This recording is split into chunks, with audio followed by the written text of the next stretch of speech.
పాకిస్తాన్ ఇప్పుడు అమెరికాకి పరోక్షంగా కాదు ప్రత్యక్షంగా షాక్ ఇస్తోందా? ఇరాన్ ఆయిల్‌ని హార్ముజ్ జలసంధి దగ్గర నుంచి అవతలకి పోనీయకుండా అడ్డుకోవడంలో అమెరికా సక్సెస్ అయింది. అమెరికన్ షిప్స్ ఇరాన్‌ని దిగ్బంధించినాయి. ఇరాన్ హార్ముజ్ జలసంధి దగ్గర ప్రపంచ దేశాల షిప్పుల్ని అడ్డుకుంటే, ఇరాన్ షిప్పుల్ని ఎళ్ళనీయకుండా అడ్డుకోవడంలో అమెరికా సక్సెస్ అయింది. దెన్ ఆయిల్ అమ్ముకోవడానికి లేదు ఇరాన్‌కి. కానీ అమ్ముకోగలుగుతుంది. తక్కువ రేటుకి అమ్ముకోగలుగుతుంది. డబ్బులు వెంటనే ఇచ్చే వాళ్ళకి అమ్ముకోగలుగుతుంది. ఎవరు వాళ్ళు? చైనా. ఎలా అమ్ముకోగలుగుతోంది? పాకిస్తాన్ నుంచి ఇరాన్‌కి, పాకిస్తాన్‌కి బోర్డర్ బై రోడ్.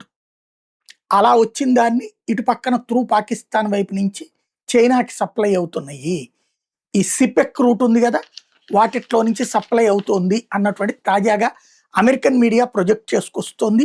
అలాగే పాకిస్తాన్‌లో ఉన్నటువంటి కొంతమంది సోషల్ మీడియా ఇన్‌ఫ్లుయెన్సర్స్ కూడా ప్రొజెక్ట్ చేస్తున్నారు. దీంతో ఇప్పుడు ఉలిక్కి పడ్డం అమెరికా వంతవుతోంది.